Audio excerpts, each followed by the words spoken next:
Hello there, people of the internet. My name is Odur Jagero, and this is Dialogues with Jagero. And today, this warm afternoon, I am with Lynn Ngugi. Lynn. Yay.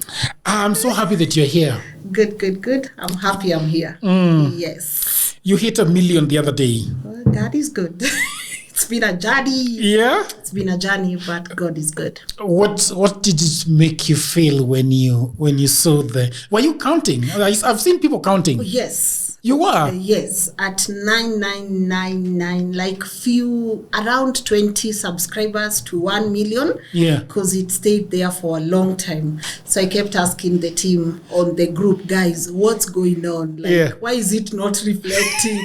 Then I just put my phone away for a couple of hours. Yeah. Yep. And then it came.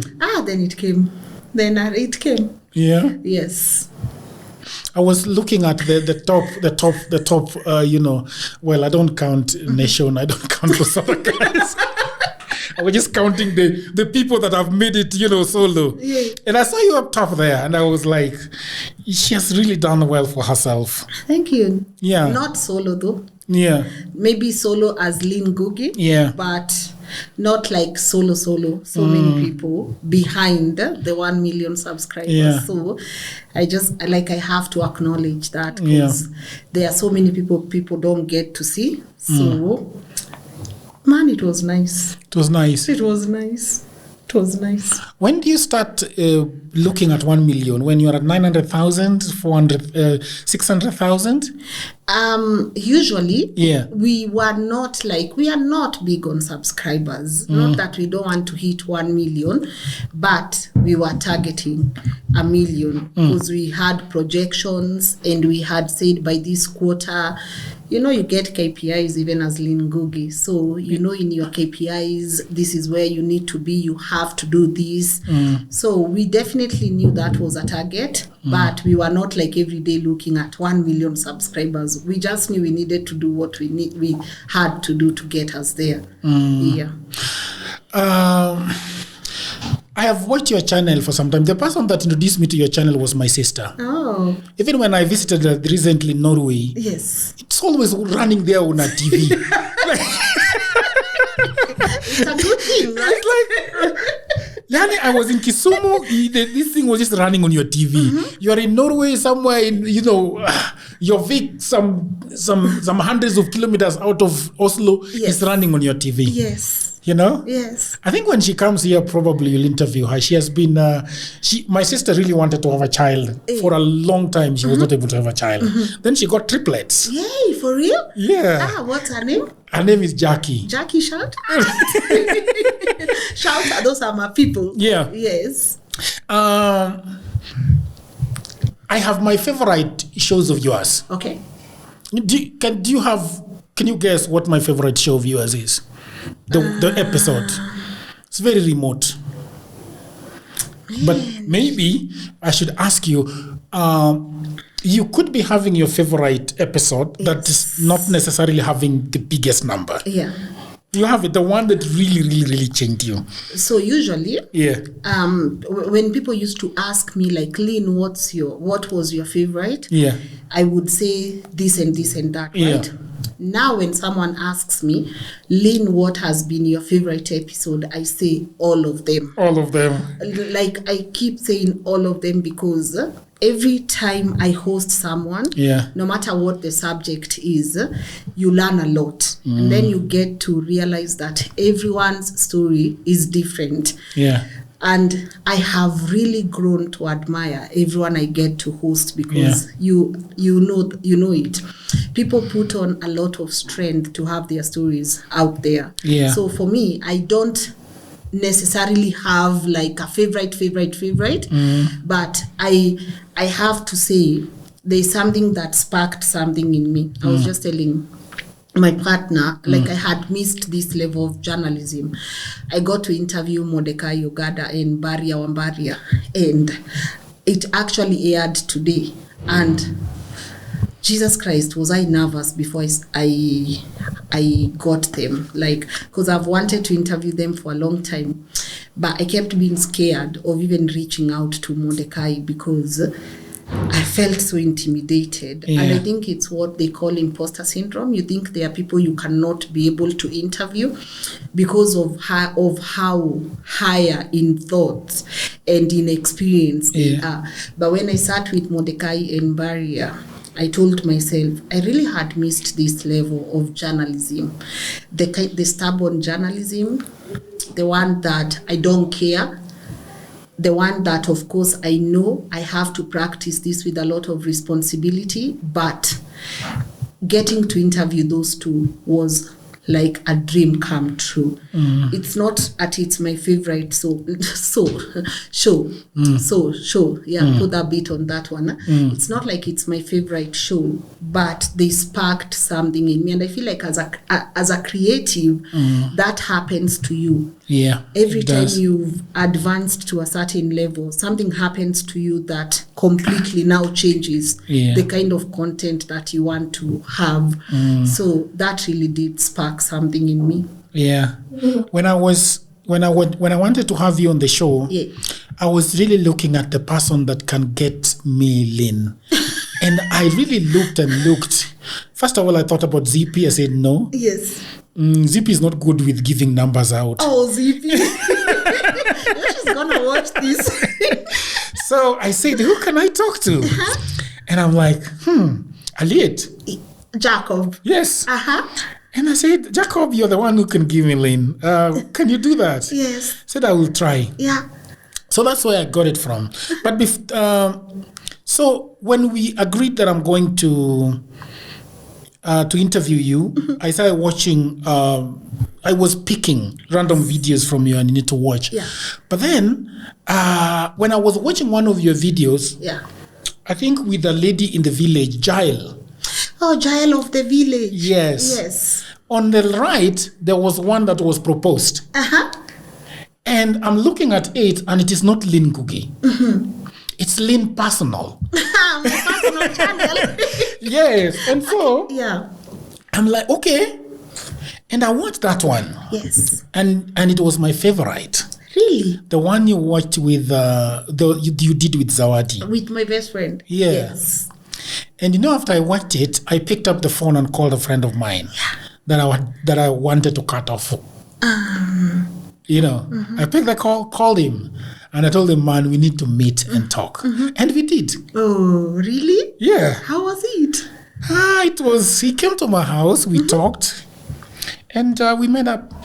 Wow, that's nice. Yeah. So it is my favorite. I think it was my favorite episode. It took me a lot of courage to do that one. Yeah. But it's not like we were even thinking of doing it, because we have been reconnected for a while now. Yeah. But I remember it came during our talks, and we are like, a lot of people struggle with this.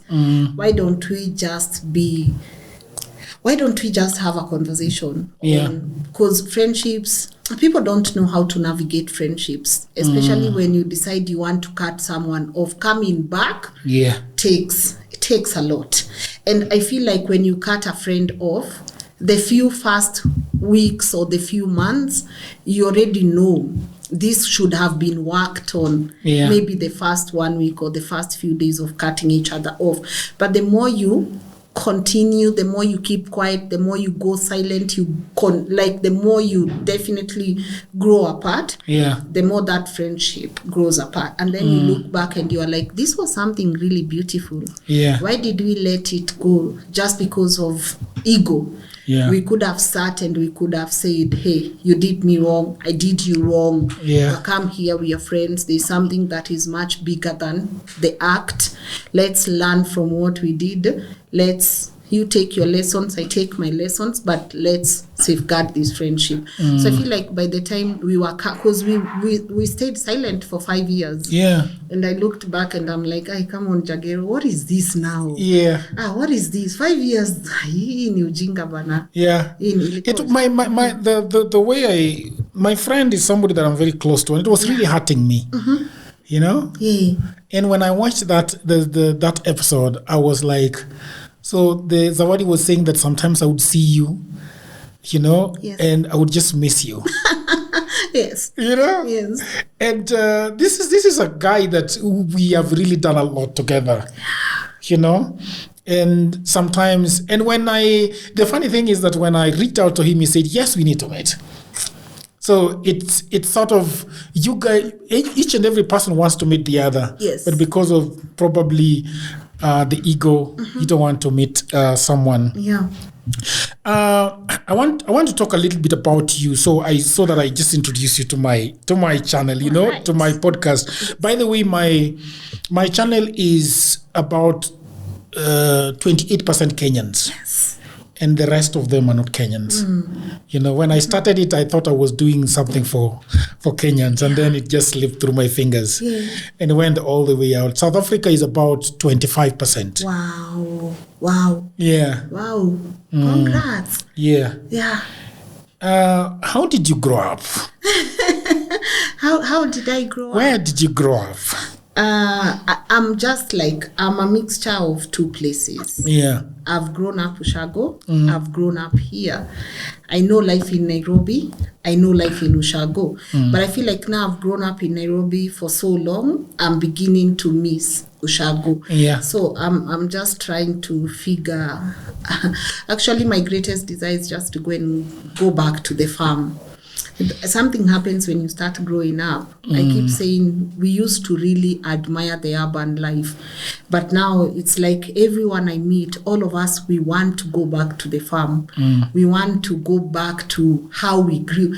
Like I always ask, what's the struggle in being a grown up? If when you are grown up, you're going to miss the things you used to do as a child, right? So I grew up in Ushago, but then I grew up mainly in Huruma. So that's where I did my primary school. That's where I also did my high school. And then my biggest, if I'm talking about life, I'm familiar with my life in Huruma because I think that's when you're in class 8 and then you're transitioning to high school. Then from high school, you're still coming back to Huruma. So a lot of my memories, my childhood years were spent in Huruma. Yeah. Okay. A big family, a small family? Not really. 4 girls, an incredible mom, of course, a wonderful dad. I would never say a wonderful dad back then, but again, growing up, man, I think as a child, you look at your parents and you expect them to have it all figured out, right? Yeah. And then now sometimes I look back and I'm like, oh yeah, that was just a guy trying to figure it out. Do you think so, yeah? Now I know. Now he's late, but now I know. He's just a guy who was trying to figure it in Nairobi. So I have my 4 sisters. I'm the second born. So we do have our big sister Shiko, an amazing person.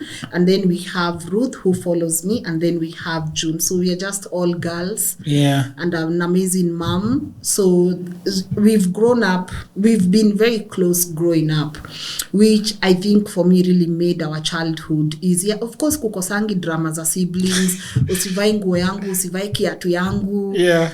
And I remember I followed my big sister. Yeah. She was going to school and she had worn my coat. And I followed her and I told her, give me back my coat. Really? What was that? I don't know, I don't know. Why were you not going to school yourself? Fees and issues like finances and stuff. Yeah. So, again, I don't know, but we were really close. So that's something I'm really appreciative of, the fact that we were close. And I was not at, what would you call? Sikuwa kichwa ngumu sana, but nilikuwa kichwa ngumu. Yeah. I think circumstances force you to be a certain way, especially when you put the survival, when it's time for you to put on that, when you're on survival mode. I really loved school. Of course, I loved school a lot. It's only that I didn't get the opportunity to do what I really wanted to do, matters education.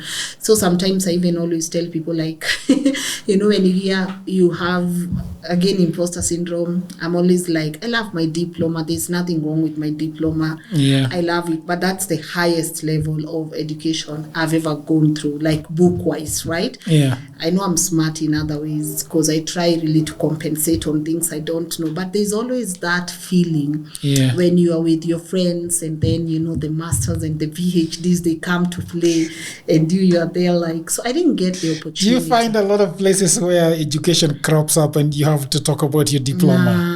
Actually zero. Now like I don't even remember the last time I spoke about.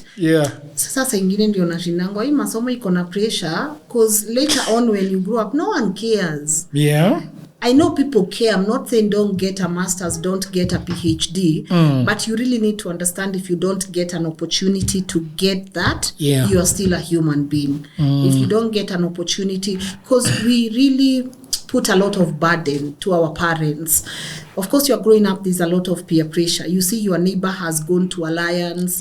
They've come from Alliance, they've gone to UN. You want that for yourself, but the finances, the environment is completely different. So I want everyone who is watching, and they know they don't have the that financial muscle to get them better opportunity. Whatever it is that you're doing, whether it's a certificate, whether it's whatever it is that you're doing to advance yourself, appreciate that. And it's going to open a lot of doors for you. Don't feel the pressure.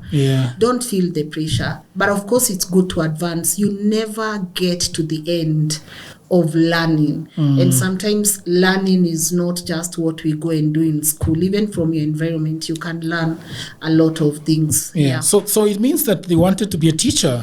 Not education and things like that. You said no. What kind of education? What kind of education? No. Law. Okay. Yes. Law. Wanted to become a lawyer. No, I don't want, but I really wanted to, So of course, in such careers, you gotta go up there. Not a teacher. Though my big sister wanted, really, she has that teacher element in her. She's amazing. So, but for me, I think career-wise, I don't think being a teacher has ever crossed my mind. Looking back when you were a young girl, probably you've just said that you were struggling with school fees or with finances. Did you ever dream that one day I'll be the Lynn that people know today? Did you think that, oh my God, I'm going to get married, it's going to be difficult, nobody's going to remember my name, the law is there, slipped through my fingers? Did you ever, think about that? I knew I was going to be Lynn Ngugi. Yeah, that's interesting. I knew, and it's not ego. And I felt a lot of people downplay this part, especially when they know they knew. But it's very important for you. If you knew, you knew. It's okay to say, I knew I was going to be. Not Lynn Ngugi, the person, but career-wise, I knew, and, as we were coming, someone saw a can, they were looking at that can. I found myself saying, it's good they're admiring, right? Because they could go home and think about this, and in 10 years they could have this. And they won't remember it's because they manifested it. When I was growing up, because news, we had very few stations, and I used to really admire Sophie Kenya, right? And Catherine Kasavuli and Amanpo. And I used to really admire these women. And something about them, every time I could see them, I always wanted to see I couldn't leave until the bulletin was over. And I always admired what they were doing. And sometimes when you're chasing a dream, you might not have the full vision of what you want. It might just be an idea. But it's very important for you to keep that idea alive. It's very important for you to keep reminding yourself that this is who I could be. Because sometimes you dream, you could share that with people, and then they would be like, are you mad? Are you crazy? What do you mean? So it's very important for you to keep it here. And when you get there, always say you knew. Because it will help another person who might not be shy of saying, I know I want to be Jagero. And because they know they want to be Jagero, they are scared of being Jagero. They don't want to tell anyone that.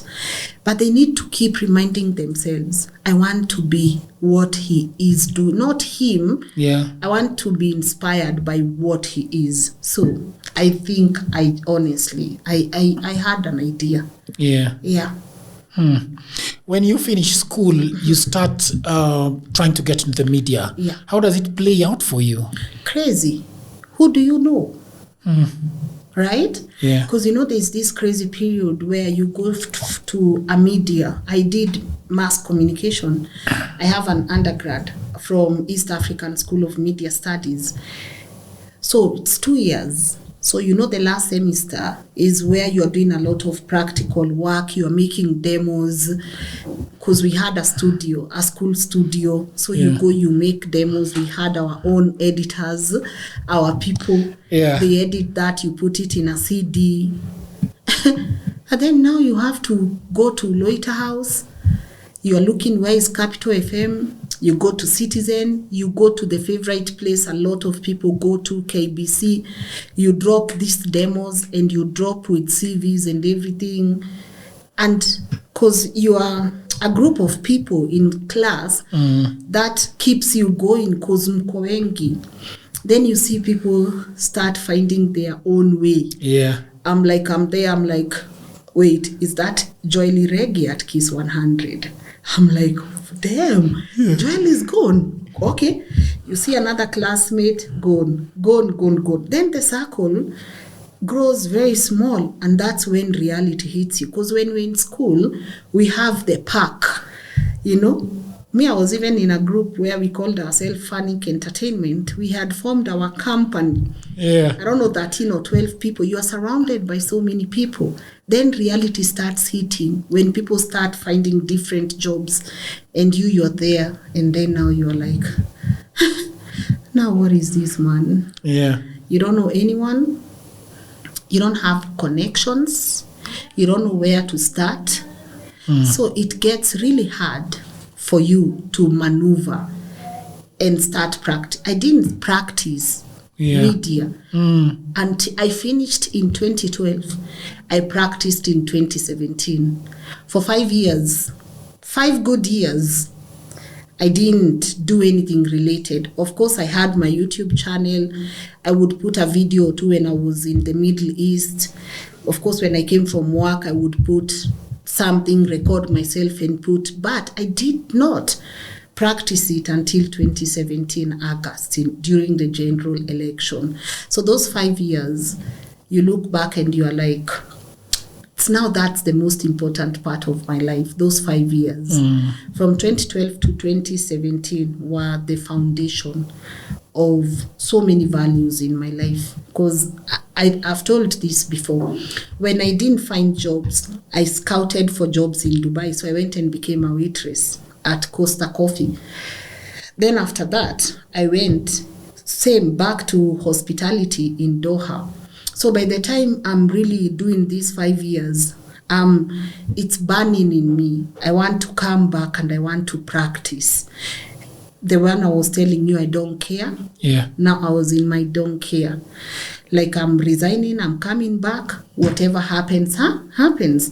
But because you may come and you've not, I had this guest on my show and she said, the reason you'll save $1 million and then it ends in 2 months or 3 months, it's because you never had a purpose or a vision. You didn't know. Yeah. All you knew is you have the money, but you didn't know the objective.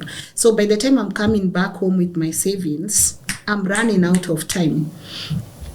And it was those days when you knew you needed to do something at a different age. Yeah. And people need to know you can do anything at any age. Because the pressure to be successful by 25, get married by 25, have this by 25, get a car, move out of your parents. People need to know, even at 40, you can still do something. Yeah. But it's because we seek validation. To me, success is not success unless you're validating me, right? Unless Jagero says, Lynn, good job. To me, it's not success. unless I come in here and the team says, Lynn, good job, I feel like, what morning I'm successful. It's not success until it's been validated, right? And people need to know, no. Success is within you. It has to be something that you have, so that if you make those 2 steps and you make them in silence, you're still okay. So by the time I'm coming back, because I've seen a lot of my friends progress in media, I have a lot of pressure to fit somewhere, and that messed me big time. By the time I'm using my savings, by the time I have nothing left, I need to start sourcing for jobs. By the time I'm landing at Tuko, I had nothing. I had nothing. You get what I'm saying? What was your game plan when you were coming with your savings back? I had this very beautiful idea. And I knew I wanted to have a reality, not a reality show, a talk show. I've always loved talk shows. And sometimes when people say, Lynn is Oprah of Kenya, I don't have a problem. But I really never got influenced by Oprah. But I always loved conversations. I always loved what we are doing right now. So by the time I'm coming back to Kenya, there's this group on Facebook, the Kilimani Moms. And they're having these straightforward conversations. And I'm like, there's a lot of feedback. So I'm like, why can't we make a show out of this? Have people participate, we do all this. So me and my beautiful people, we filmed really nice conversations. I don't like talking about this part because I don't like it, right? But I'm going to talk about it because I need people to protect the intellectual property and I need people to copyright their work. So by the time we filmed and we are sending to Mnet, we are sending to different places and they are interested, we upload the trailer on YouTube, the Kilimani Moms show, and it trends at #1. I wake up, it's trending at #1 and people are really eager to see all the episodes. Then I'm in town getting a matatu. I see an email. My YouTube channel has been closed, terminated. Because I had when this is trending? Yes. It's trending in the morning. I'm in town. We've actually had a meeting with the team and we are now strategizing on the next move forward. And I'm getting into a matatu. You know the way you sit in a matatu, you take out your phone. Then I see I should nishukishe because I needed to go to the cyber. To see what's going on. Like I need to open this in a cyber. Opening it on a computer. you want to see it on a 27-inch. Brother. So I go, I open this, I see my YouTube channel has been terminated. Why? Because this big media station in Kenya has claimed copyright of that name, Kilimani Moms. I'm like, what do you mean? What are you copyrighting here? It's Kilimani Moms. Who copyrights geographic and generics? What are you like? It's crazy. So when they terminate, they give you an email and they tell you this is the reason this has been done. Reach out to this person. So I reach out to them and they hand me to their lawyer. And their lawyer is like, don't even try upload anything with that name. You will suffer. I'm so new to copyrights. Remember, we had copyrighted that, not the Kilimani Moms show, but we were under a company that was registered. So we were doing it under a company. So as we are doing it under a company, we checked this one does not exist. It was a beautiful show. The women at that platform, they came and we did an amazing show. So by the time their lawyer is calling me and they're like, they've cooperated, I go to the Kenya Communications Authority. I'm like, what do you mean? So they keep me there for like 4 hours. They are like, inakaa hii ilikuwa imechukuliwa. As we are arguing, what do you mean? The woman the admin for that page was a lawyer. So she was really trying to help us out. She was like, no, this cannot happen. Me, I got a cease and desist. I got all these things. I got never use this name again. So I'm like, see, all my money is here. May I have shows ready to air? So by the time we are going back to production to re-edit the name, I'm trying to put in another name. We had plastered it everywhere. Yeah, I can imagine. So tunaona hii haitawa. Me by the way nilisema, you know what? Kaa na hii kitu. Si lazima. Kaa na hii kitu. But for me it went to show the fact that this is a big media station and they were able to reach to someone to have this channel terminated, claiming copyright. I didn't know what happened because I've dealt with YouTube. They are very straightforward. I don't want to say it was an inside game, but I know something wasn't right. I know something wasn't right. But why were they doing this though? Because it's a big show, right? It's a big show, and they actually tried making theirs now, their version of that. They tried now doing that. Wow. But whatever happened, they know, and I know they are watching. So maybe, I don't know, whatever happened to their version, I don't know. But I hope it made it somewhere. That is very interesting. And then this leaves you with you've sunk your savings in Kilimani Moms. Brother, I say, me, I'm a huge advocate, and I tell people, it gets to a place in life where you just care about food and rent. Survival in Nairobi means, do I have food? Do I have rent? If you have kids, can you take care of the kids, right? So me, by the way, when I started functioning in a way, if I get a place I can get rent and I can get food, I'm good to go. So you're good. I'm good. Yeah. Did you date a lot when you were a young woman? Did I date a lot? Did you? Yeah. I had a boyfriend in high school. I wouldn't say I have dated a lot. Yeah. Yeah, but I've had people in my life, but not like dated a lot. Yeah. Okay. Sounds good. I wanted to talk to you about faith and purpose. Yeah. When watching you, I actually thought that you were born again Christian. Yeah. But now you're telling me that you're just a spiritual person. It's called rediscovering yourself. And I feel like Can you tell me more about that? I feel like a lot of people are doing that. Yeah. Because like when during your early years, you have Sunday school, you have this and that, right? Then there's a pastor preaching, kama unataka kuokoka kuja, rudia nyuma ya, like repeat. Yeah. But I'm in a place right now where I'm trying to figure God. Because I feel like that's where a lot of us are. Because look at it this way. We grew up not having a proper understanding of God. Because just like maths, when they tell you X or times this is this, find X. Yes. We knew God through other people.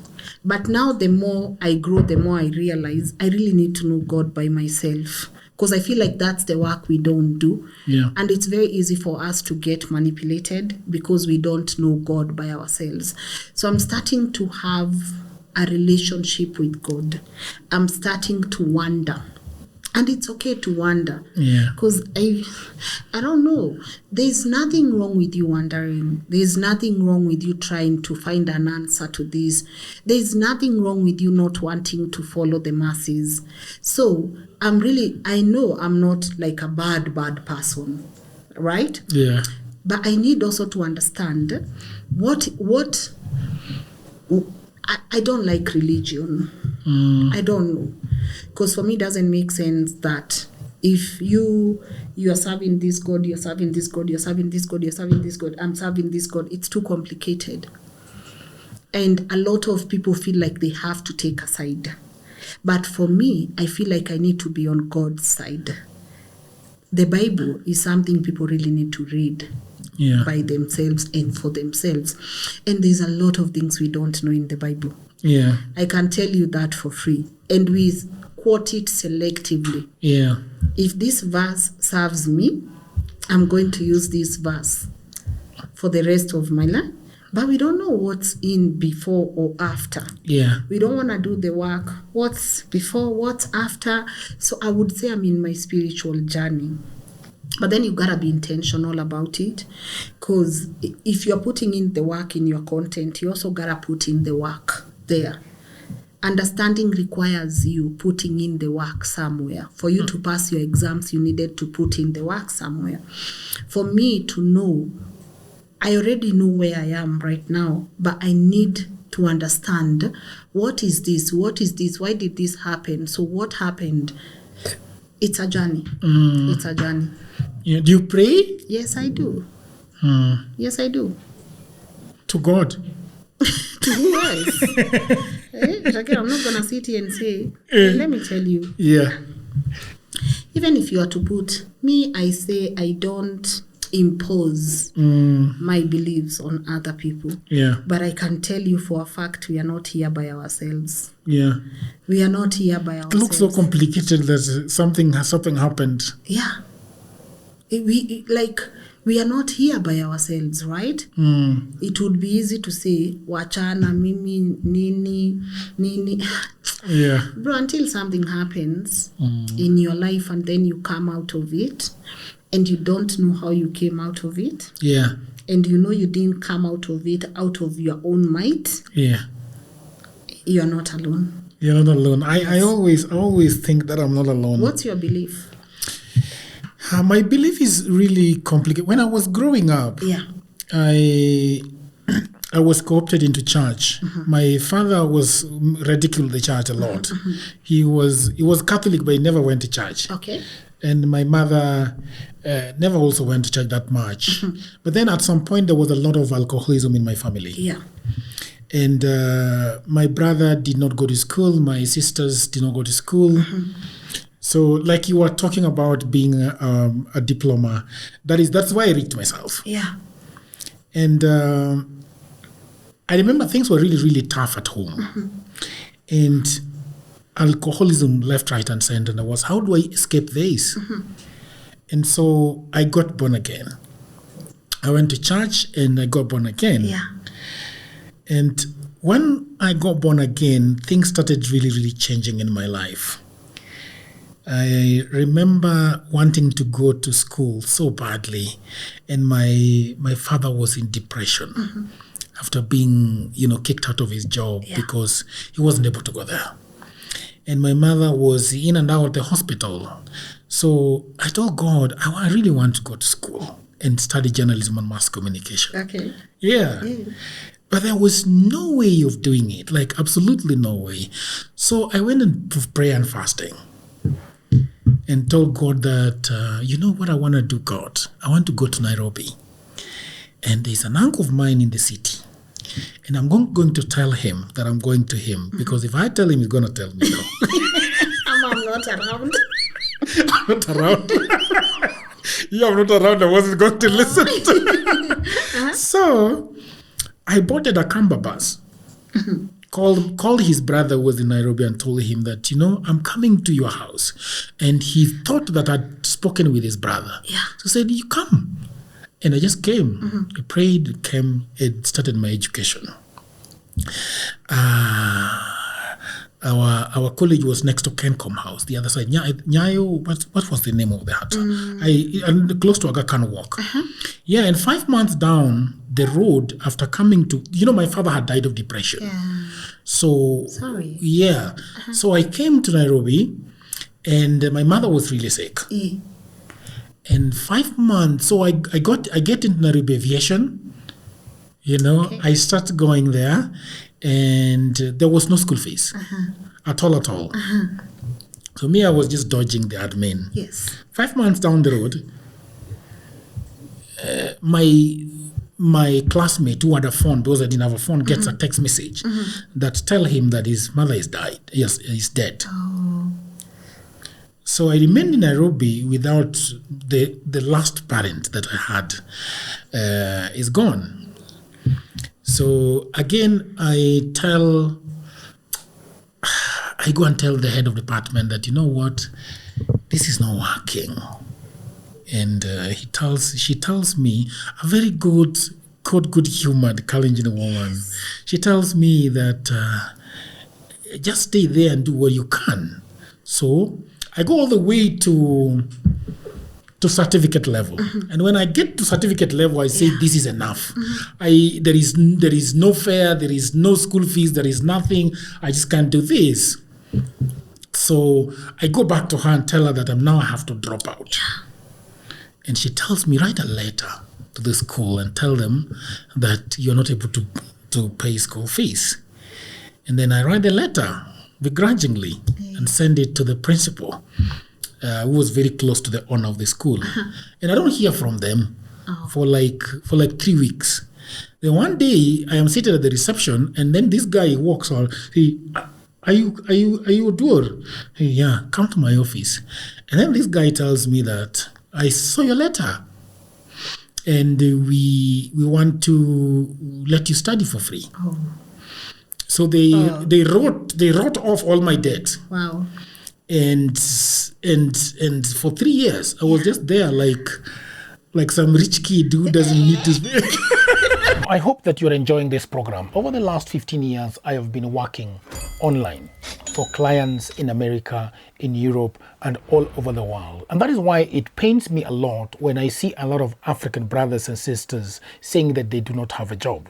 Now, this is the problem. A lot of people are trying to look for a job in 2024 in their own town, in their local area. Now, the truth is, there are no jobs in Africa, at least not so many jobs. The good news is that we have internet these days. We have a tablet, we have a computer, we have a phone, and that means that we can do a lot of jobs, and those jobs are online. That is why over the last 4 years I've been writing a book that is called Digital Goldmine. It is a book that explains to you how you can earn money online. The 18 hustles that I've chosen are basically for Africans, because what happens when you are doing online jobs is that payment is usually a problem. So these 18 side hustles that I have put together in this book, you can be paid very well and very conveniently. Okay, so the book is only 1,000 Kenya shillings. That is about $10. You can buy it in Kenya using paybill number.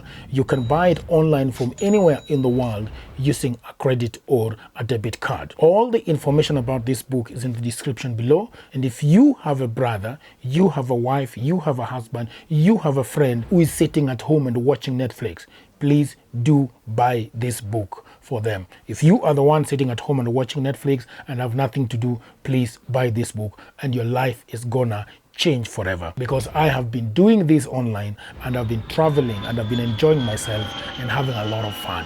So thank you very much, and now back to programming. So I look at my life like what you said, that something is happening and you're not alone.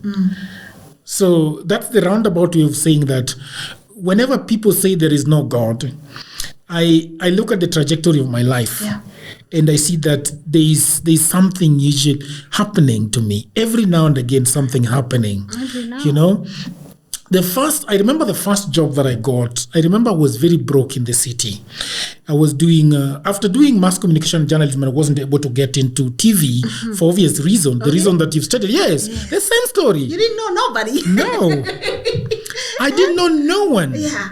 So I was in town and I started learning web design by myself.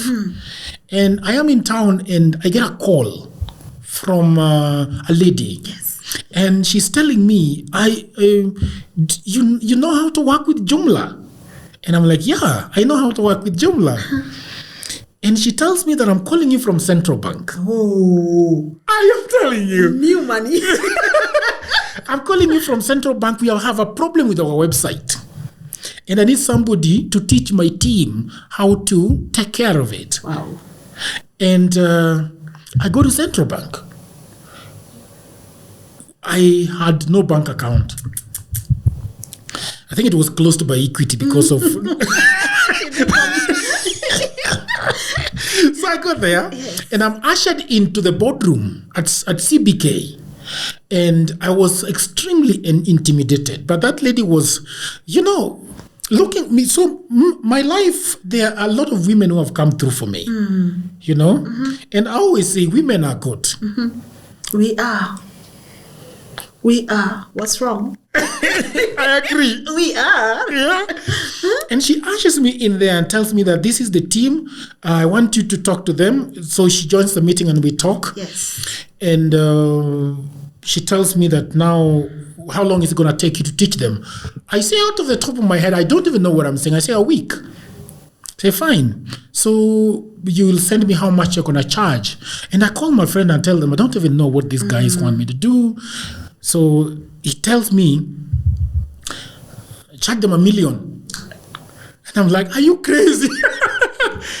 He told me to charge them $1 million. Please say you did. I did not. I did not. I said, I wrote a magic number, 400 and something thousand. Hey. 75. Yes. And she did not say anything about it. She just said, okay. Damn. Yeah. And she tells me, you start the job on Monday. Yes. And I get my friend who had a bit of more knowledge than I am. Yes. And we show up with him. And I tell them that this is my... So you subcontract.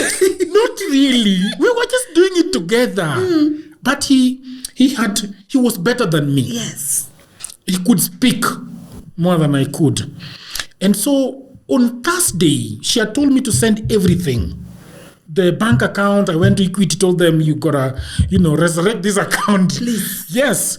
On Thursday, we were supposed to finish on Saturday.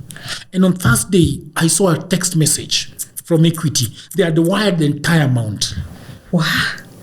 Man. Yeah. You let a whole mic go. Me, I didn't know, man. No, it was not possible for me to charge. But that was good money. So, yes. The most amount of money I'd earned was 18K. Hey. And I suddenly had 400 and something hitting my account.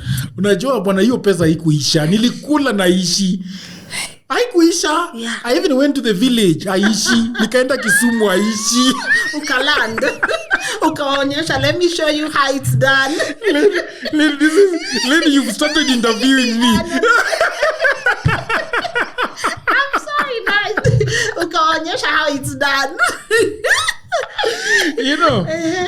Anyway, so that is my story with spirituality. Lately, I don't pray as much. Yeah. I don't go to church as much, and what you're saying is happening to me. Just wondering about a lot of things, whether we are going to heaven. What happens when I die? Yeah, especially when I die. When you die, you see, I want to practice something different. I want to practice gratitude, right? Because I feel like every time I've prayed, I've asked. I don't remember saying thank you the same way I say help me. So I feel like I want to shift and see what happens. Shift to what? To thank you. To thank you. You get what I'm saying? For everything you have. For everything. It's crazy. You look at yourself, you're good. You look at yourself, you're good. Like you're not struggling as much as you used to. You can get the food because you never fully arrive. But I feel like as humans, it's always after here, what happens next? Yeah. I'm here now. Where should I? You never pause to say I'm here. And here is beautiful. And I'm grateful for being here. Yeah. And you spend a lot of time in that gratitude space. So I feel like that's now where I am. Of course, I'm going to ask. I would still tell God, give me a G-Wagon, man. Yeah. I'd still tell God, like, hey, bro, don't forget, right? But I also need to be grateful for making it here on time. For making it here safe and sound. You get, for this water, like gratitude to Sijui, like I don't know. I feel like I wanna swim there. I wanna swim in gratitude. That's actually me what I'm really big on right now. Cause naangalia vitu mpaka nasema, guys, this is us, right? Instead of what's next is please kaa hapa kidogo and appreciate here. And appreciate it. Yes. Let's talk about YouTube. Yay. It's very interesting that you started, experimenting with YouTube a long time ago. Yeah. But I want us to go to the very beginning. Okay. I want to talk about not YouTube the way you are practicing it in Dubai, or when you are still, what can I do with it? Yeah. But I want to start shortly after Tuko. Mm-hmm. I want to go to two places actually. First, I want to describe the feeling of leaving Tuko and wanting to start something for yourself. Mm-hmm. That first night of leaving and saying, okay, I want to take a leap of faith. Mm-hmm. Do you remember that night? Actually, it was early morning. Yeah. It was after 3. And I knew this is it. This is because I had struggled with that feeling. And I always say I'm so grateful for the people who were in my life that particular time. Because I was so scared. Because it's not something, I knew I was going to leave maybe in a year or 2. Not then. And I was so scared. But then I remembered something, Jagero. This what I'm doing here is me. It has been me. The ideas, the shows, kila kitu. But my biggest worry was, if I leave now, will this happen? And I remember people say things, right? You can't make it for 6 months. Yeah. You don't know what you're doing. And I think the mistake was paying attention to that for a long time. Instead of the 98% of the people who are telling me I'm doing the right thing, right? So it gets to a time I'm like, because I had struggled with that feeling for a while, especially that whole year, because I think I left in August or September, one of those. And the whole year from January, I was struggling. And I just wanted to leave. And that day, every time someone tells you, you have a friend and they keep telling you, Nita resign, please don't trust them. When they are ready, they won't tell you. The day they wake up and they are ready, they don't tell anyone. They just do it. You did not tell anyone. Ingine, ya kila saa you are telling people, unawachokesha masikio.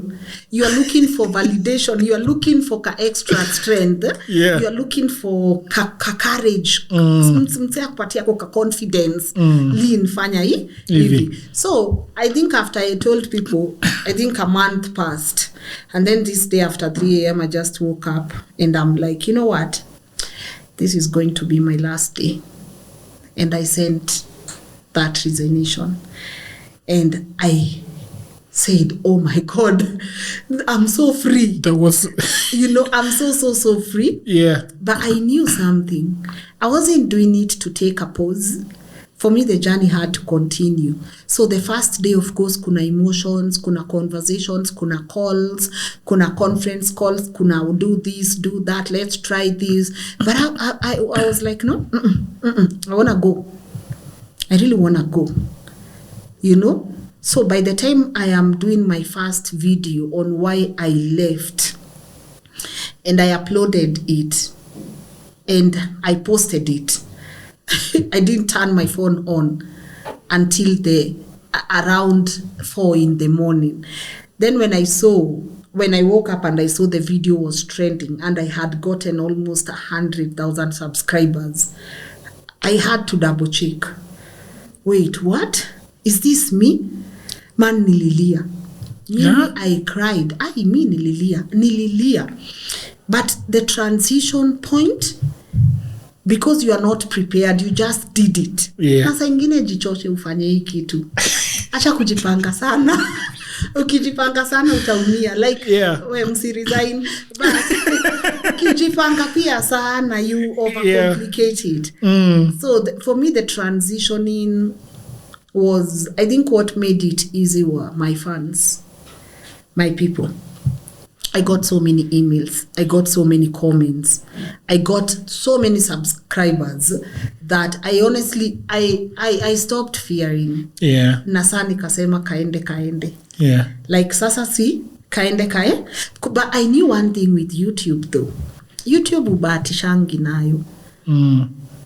I've always said, if you make it your part-time place, please be okay with the part-time results. That's very interesting. Yeah. That's very interesting. If you make YouTube your part-time job, yes, please be okay with your part-time results. Are we together? If you make it your full-time job, please be okay with Isn't your it full-time funny results. how people make YouTube their part-time jobs and they want it to be like... How? And I feel like people think YouTube is as easy as let's sit, put the chairs together, have some lights going on, press record, let's have a conversation. This is the 10%. The 90% is what you do, the conceptualization, choosing of your conversations, the angles, researching, watching, getting inspiration, whatever it is you gotta do. Always remember, you sitting and pressing record is 10% of the 100%. It's very interesting because my second question was, let's talk about your first upload video. But I'm going to go back to it because you said that, the funny thing is that I actually wrote, what were your emotions like? Very, very, very good.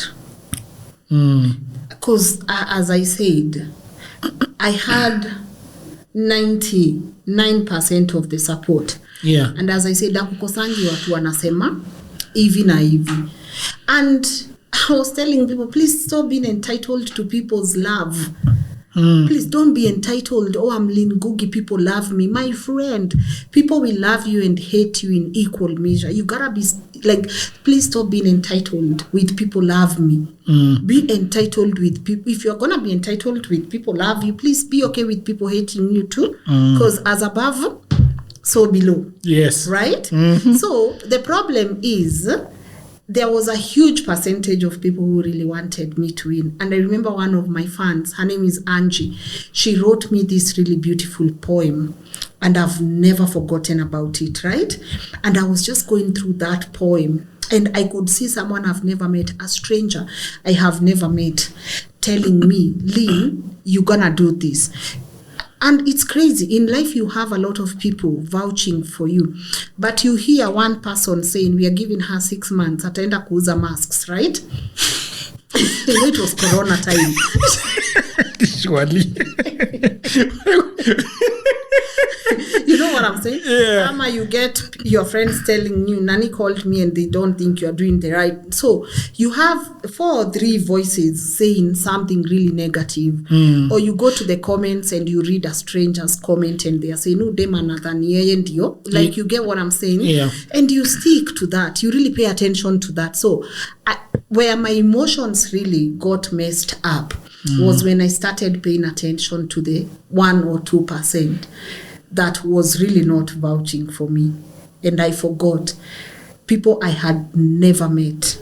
And go to the video, go back to the video, see the comments. They are like this. Someone took their time and they believed in me and they wrote that. And then I let someone who said, we are giving her 6 months, affect me like for a whole 1 week. Yeah. But I learned it's because you think people love you. You think because you think you are doing something good, everyone will love you. What people are dealing with a lot here, and they gotta project that to someone. And unfortunately, sometimes that person that receives that projection is you. Yeah. But you are not immune. Yeah. You are not immune to people's anger. You are not immune when people decide, I don't like Lynn Ngugi. You know, social media is so funny. You've not done anything to someone and they'll say, I don't like this girl. Yeah. Just something. Yeah. Just something. There's just something, you know? And I don't know you don't know. And you still have to be okay with that. Because you're okay when Jagero people say you're on road to 100K subscribers. So you feel nice. Yeah. So you feel, this person is seeing me. Yeah. You love the validation. You are entitled to the validation, right? So please be okay when you have one person saying, Atarudi 1K subscribers. Please. Do you know something? I was so offended this morning. What's wrong? somebody ranted to me, man. I was going to the kinyozi. Yes. And at 9 a.m. in the morning, I found, when I stopped the car, I found a long text of somebody ranting and telling me why I would have to bring that kind of a person on my show. Wow. And they ranted and they said this is disgusting, blah, blah, blah. I'm like, wow. He did not even say their name. In fact, up to now, I don't know whether it was a female or a male. They were just not okay with you having them on the show. The guest. Yes. They didn't like a guest. And something a guest said, and they did not even tell me what that guest said. Yeah. And I'm like, man, I was so shocked. I was so confused. And like, oh my God, I'm going to talk to Lynn Ngugi today. I told you, there's a lot. Don't. There's a lot going on. And this person needs to feel like you hold them to a certain level. They are looking for feedback from you. Yeah. Because they need you to validate their feelings. They need to feel like they're of importance in society. Yeah. And unless Jagero acknowledges this message and says, maybe I'm sorry I brought the guest here, they will not be okay, right? But now let us look at it this way. Yeah. You bring whoever you want to bring on the show. Mm-hmm. You bring whichever guest you want to bring on the show, right? And maybe I'm going to use myself. That guest is Lynn Ngugi. You bring them here. You know why you brought me here. You know your why. Yeah. And you're okay with your why. To make this person make you doubt your why should not. Don't give it even a thought. Don't give it a thought. It was so stressful, man. Hey, bro. It really stressed me. Yes. Mm. Mm-hmm. Let's talk about YouTube. You said that. What is it that you did not? Well, you had done a little bit of YouTube, yeah, and then now you got into it and started doing it. Mm-hmm. What did you learn that you had not learned when you were doing the little bit of stuff the other side? What did I learn that I had not learned? Yeah. Especially something that really, really shocked you about YouTube. That, I didn't know about this. You know, I feel like people think there are so many hidden things about YouTube. Yeah. That only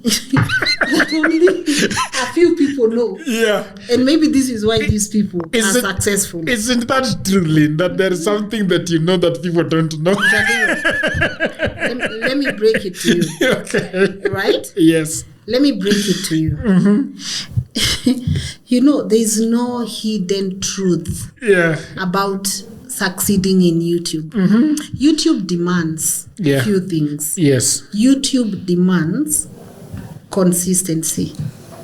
And the principles are the same in any field that you're going to work in life. Mm. YouTube demands you understanding your niche, right? You understanding what I have a channel. What do I want to specialize in? Right? What do I want in this channel? Because I told you the recording is 10%.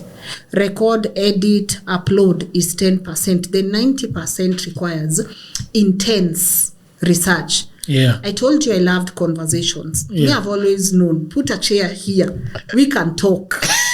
Right? You see, we are talking. Yeah. I've always known. I see you that. See, we are talking. I've always known, put a chair here. You've made my work very easy. Okay, I must stop. I'll stop now. I'll stop. But we can talk, right? In a good way. For me, I know what my niche is. Yeah. I know the kind of conversations. And for me, the way I curate my conversations, I'm very curious. I always say sometimes I curate conversations for myself.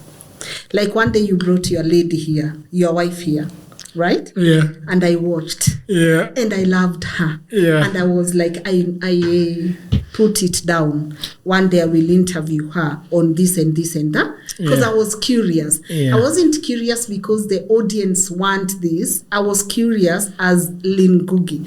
So for me, most of the content I do, it's because first I'm really curious. about this conversation. Ama nimeona kitu and I want a deeper understanding on this thing, but I'm gonna do it and share it with other people. Like when I brought Akina Mordecai and Barry on the show, I have read the big conservation lie. I've had that book for a while. So for me, I have always been curious about sitting with these people. So by the time I'm getting to sit with them, it's not because I think the viewers will give me this number of views. It's because I feel like I've really done a good job fulfilling what I was feeling about this. So there are no hidden points that I can give someone, but I need to say this.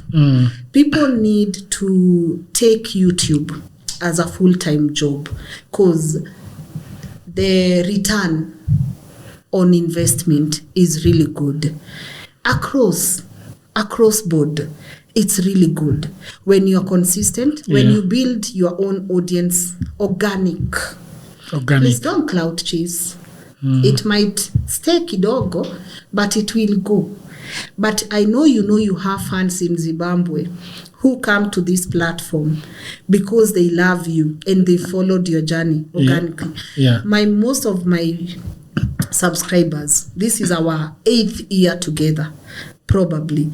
If I do the 5 years at Tuko and the 3 years at LNN, this is our 8th year together. So even if I was to average that, you'll find that a lot of our subscribers, we've been with them for 2 years or 3 years continuously. So you have to learn to grow with your audience, and you gotta take the comment section seriously, because that's where a lot of feedback is in. That's where a lot of recommendation and suggestions are. That's where you'll find someone saying, Lynn, could you please talk about carbon credit? Because they've seen something and now they feel like we also need to know something about carbon credit, right? But you gotta take it. YouTube is not something you go have other fans, like have fun and then come to it as a last result. The results will still be, please, the same work you put in, the same work, the returns, it will reflect on the returns. Know your niche. Please understand, like monetization. It's not a big deal. Please don't pay anyone to teach you how to monetize. All these videos are out there on how to monetize. When YouTube tells you you're eligible for monetization and you click, they walk you through everything. There are no secret pins for anyone. There's not a secret headquarters that you need to go to get your pin. It's right there. The systems are very easy to navigate, but you have to be confident enough that you can follow procedure A to Z, and if you are not able, ask for help. You know? Hakuna secret ya kusurvive kwa YouTube. Were you monetized in the first week? Hey, first day. What do you mean? Even with your 200 views, and they tell you you've reached the watch time.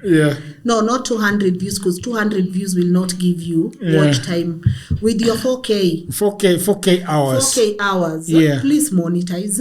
Get your sense. How long did it take you to monetize? 1 day?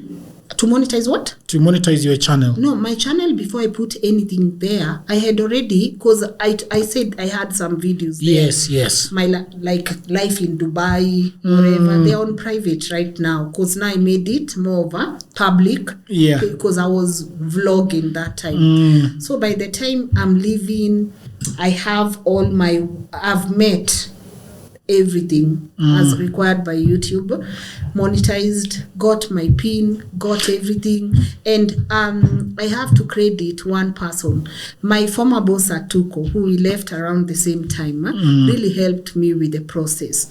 But now, because I have monetized a different channel, it's very easy to follow the steps. So by the time I'm putting my first video now, I'm already monetized. Did they send you that white slip at GPO? You gotta, it's where you need it. You gotta. maybe they've changed. I don't know. Yeah. If they are still doing that. This thing, I don't know whether these days they do it. I don't know if they are still doing that, but same procedure for everybody. Let's talk about, you talked about the 10% in production, which has got a lot of moving limbs, reaching out to the guests, shooting, editing sound, the description, the thumbnail. The title. Yeah, the title. You know, which one do you think you struggled with when you were starting? Was it the editing? Was it the production? Was it the thumbnailing? The production. Yeah. Because I had to outsource equipment. And you know, like quality demands a lot, right? So I had to outsource equipment. That was a real struggle because nilikwambia niliamka tu. Yeah. So sikuwa nimejipanga ati nunua hii. So I had to outsource. That was really a struggle. I think for me the production part was the struggle, not the content. The struggle was in production. Yeah. Yeah. And today, what is your production routine like? Everything in-house, in terms, same as you, in terms of equipment, lighting, cameras. I say if you can, have these things for yourself and keep upgrading when you can. So it's more of you have your own equipment, you have your team full-time, you have your team, you have the production team. I think then, you see, I'm not Lynn Ngugi when I am. It's Lynn Ngugi, the channel, but it's LNN, the company. Yeah. So I think the creatives, we have to be okay with knowing sometimes we are not good business people. Yeah. If you start combining art and money, something happens along the way. Something happens. Tell me about it, Lynn. Tell me more about that. You know, right? So, like, for example, personally, like, you see, I am so glad that our co-founder really put it into me that, my friend, hizi mbili ukichanganya, something will happen. Yeah. So, and I remember I used to really resist it because you are creative, so you also know money. So by the time is telling me ABC, because I'm not going to sign deals. Someone else has to do this. Yeah. So I feel like as a company, as LNN, it's very good to separate the creative part from the business part. Because you have to be okay with using more of your strengths and letting other people handle your weaknesses. So when it comes to the structure, there's a whole business part led by that part. Yeah. Me, I lead the creative, the content, all this other side. So you can't operate because you have to think of it as a company. Yeah. Isi tu kitu una shoot, una upload. My friend, I said the reward is amazing. Yeah. So you really have to know the business of YouTube as well, because you'll have people coming to advertise on your channel. Will you be the one signing the deals? Will you be the one going for these meetings? Will you be the one saying nipe 250 wewe? No, you have to have your rate cards in order. Yeah. You have to have your head of operations. You have to have your head of finance. You have to know, you have to be able to make sure it's a whole business that is running. So for me, I always say I was very privileged to have a partner who understands the business side. Me, as I handle now this side, he handles that side. Now it's really easy. Because at the end of the day, creativity, if you're not being a creative, you also struggle sometimes. Yeah. Kuna burnouts, kuna umepig block. Hata ujui sasa ufanye nini. That was my next question. Lynn, surely. No. It's a good thing. It's a good thing that we are really flowing. For real? Yeah. No. You keep jumping into my next question without me asking. Oh, for real? Yeah. Which is good. No, kuna block. Utapata creative block hapo. Vizuri sana. So instead of you worrying how the business is doing, go recharge yourself. Go recharge yourself the best way you know how as a creative. Knowing the business is safe. I've seen a lot of content creators wanting to be everything 360. I think for me, honestly, as I said, the blessing was in having someone who showed me that it's okay for you. There's a book I was recommended for by Eric of Maridad. It's called The E-Myth. If you are baking the cookie, bake the cookie. Let someone else package the cookie. Let someone else distribute the cookie. Yeah. You bake. You bake. You bake the cookie. Yeah. And when you specialize in baking na poda. Wachana bana. Yeah. Wacha. You bake the cookie. Yeah. Yeah. You have done well with the show. Thank you. Yeah, and I really, you're one of the people that I really watched before I started, and knowing what is it that Lynn Ngugi is doing. Yeah. Well, I've been in production all my life. Oh, your quality is amazing. We watch you for that also. Ah, thank you. Yes. Yeah. Yeah. Yeah, I try. Yeah. Let's talk politics. Jagger, you don't know how to take compliments, do you? I struggle. I don't know. I should say thank you, right? No, not really, because I feel like your channel is amazing. When I got your text, I said, "Man, great fan." Yeah, because I was pleasantly surprised. For real? Yeah. No, because I think what you're building here is very amazing. Yeah. And it's good. And you have, as I was saying, gratitude. You have to be okay with knowing you got here, and here is beautiful. So thank you very much. Yes. Thank you very much. Flowers. Yes. Thank you. Why is this?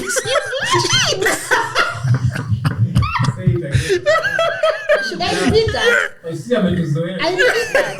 So, Jagger, what I'm saying is,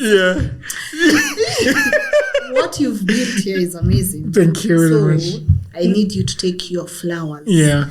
And know it's really you have. I was really happy to be here. Thank you very much. Talking about politics, I watched your video. Which one? Where you were talking about what Charlene Ruto had said, and some other lady called Nyamu. And Nyamu, was it? Yes. And I was very happy with that video, because you were very forceful in it. You really wanted to say something, and it came out really, really well. Yeah. And I think a lot of people were happy with what you said. In other countries, we have people like you influencing politics, but a lot of people in Kenya have feared, it can't talk about politics. I'll piss off the Nyanza people. I'll piss off the people from the mountain. I'll piss off this person. I'll piss off this person. Do you think that you want to influence in politics and say, if something is wrong in this country, I have to speak about it?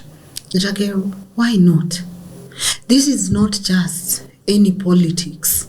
And people need to realize Kenya is at a place right now where please don't be silent. Please don't be silent. Be on the right side of history. This is not what we are used to. This is not Baba versus Uhuru versus Ruto. This is the whole regime versus us, right? And sometimes people will say, no, don't talk about politics, because I saw some of those few comments. Lynn, please don't talk about politics. Lynn, you will ruin your brand by talking about politics. And I'm looking at these people and I'm like, don't you get it? Don't you realize it's not business as usual? Don't you realize that what I need to say right now is more important than this brand you think I have? Because please tell me you are okay, even you as an influencer. Tell me you're okay with what is happening in our country. Are you okay? No. I don't think majority of the people are okay. And for us to sit there like passenger princess in a vehicle and watch other people do the work for ourselves because we need to protect the brand. Yet the people who follow this brand are the people who are being affected by what is going on in this country will be hypocritical. It is wrong. It is important for us, as I said, to always stand at the right side of history. Our politicians, unfortunately, they've shown us who they are and they've shown us what they stand for. They've shown us whether you protest or not, we don't care. I will still rub it. I'll still put it in your face that you can demonstrate all you want, you can protest, but I own this country and I will make the choices I need to make for this country. And our politicians are still stuck in that thing. We own this country. No, you don't. You don't. You don't. Because whether you like it or not, you will be answerable to the people that put you there. And do I feel that a lot of people let this movement down? Do I feel like there were many people who could have talked but they chose silence? Of course I do. But I don't care whether Jagero spoke or not. I care whether he spoke or not. Yeah. I care whether I gave my opinion. Because people are mad, and people are right to be mad. Just because you are the president's daughter. And I have nothing against Charlene. I don't know her. I don't know her past the fact that she's Ruto's daughter. I don't know where she went to school. I don't know anything about her. But the privilege, and you thinking because I am from old money, rich money, new money, I can stand and address these people as if their opinion doesn't matter. No, you are wrong. You are wrong. So, whilst I know it's a very thin line between usiji associate na politics, it will kill your brand. Please, may I always say I'm answerable to the giver of this gift and not this gift. Not the gift, but the giver of this gift. Do I feel like I'm on the right side with the giver of this gift? Absolutely. Because Jagero, tell me why. You do shows people cannot afford health care. You do shows someone's land is being taken away. You do shows someone is telling you they went to school, they can't find jobs, they can't find anything. These are the people you interact with. Right? I'm happy we have the rebuilding series where, yes, there are people who can give you hope. But if I decided right now to do 1,000 shows a day on all the people, like on people who are going through a lot in this country, they will line up wanting a piece or wanting to showcase what they are going through on the show. And you're telling me now I need to be like, those are not my problems. No.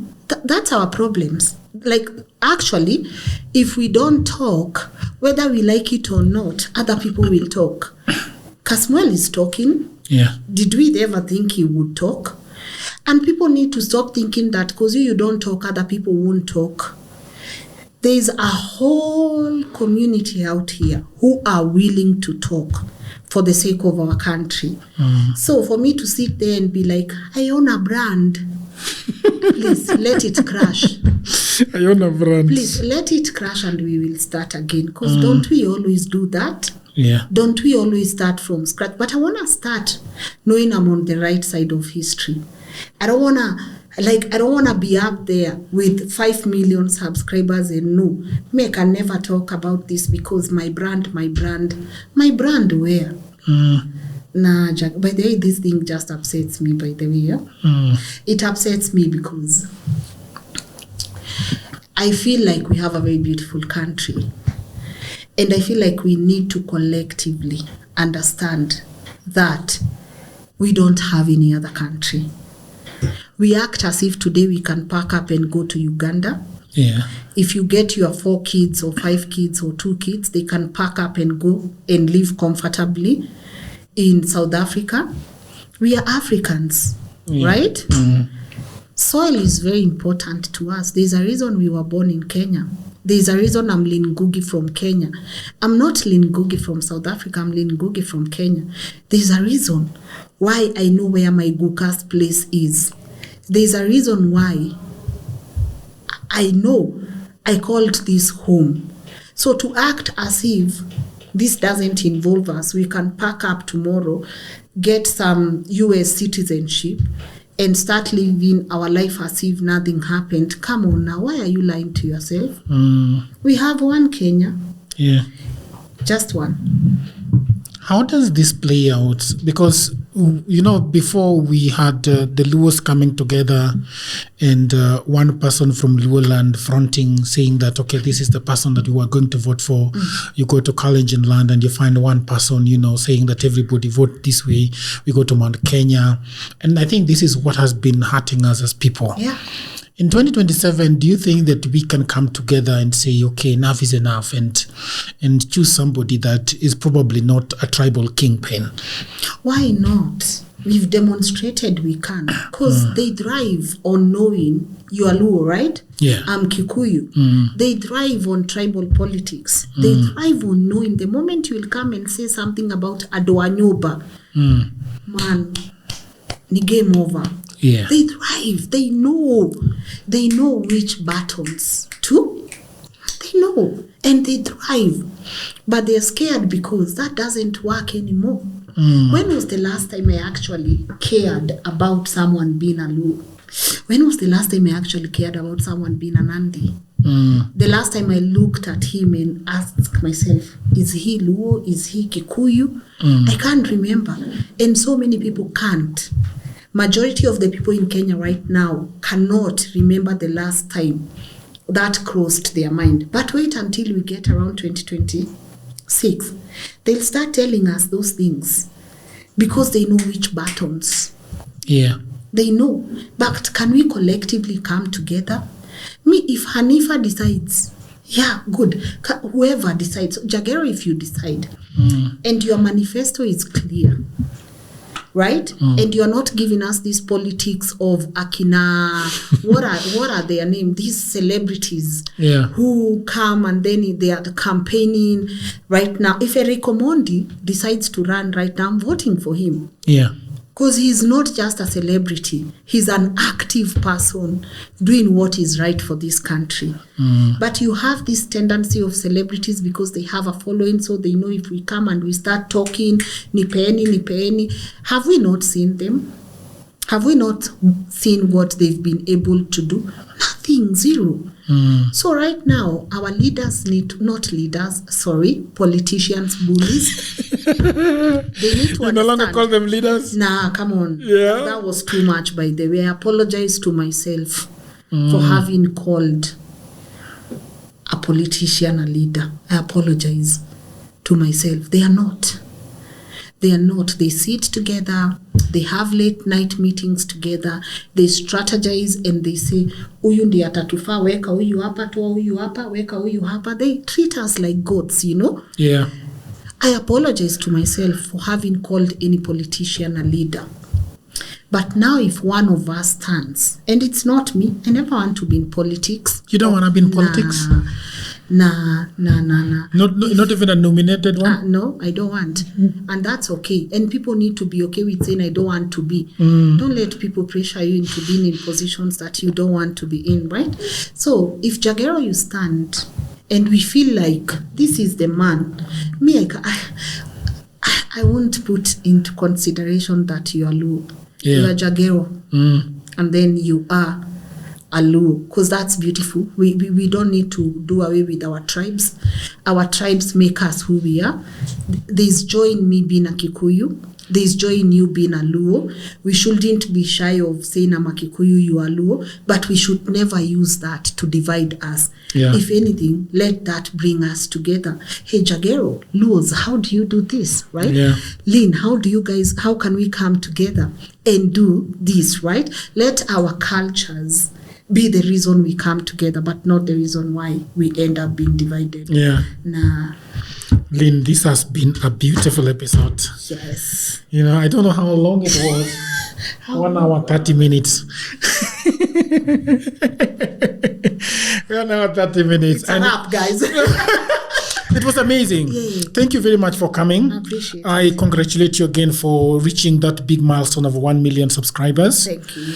You've given me so much so much to think about as an upcoming YouTuber. What? Wait a minute. Say what? I'm coming. Continue manifesting. You will be upcoming till we see our answers. Do you really... Julie... Yeah. You are not upcoming. I am not? Nah. Okay. It's not okay. I trust your judgment. You are not upcoming. If you say so... Yeah. Then that's good. Yes. I am very happy with having these conversations. By the way, I was having a midlife crisis. Why? Yeah, and I was, the idea that I did not get into media stay with me until I was 40. Then I started having a midlife crisis, and I said, what can I do to have some level? I want to have conversations. Then I landed in podcasting and having great conversations. You're loving it? Oh, yeah. Good. It has given me so much joy. Good. It's beautiful. Yeah. Once again, you can do it in any age. Yeah. Please. Yeah. Until another episode, bye for now.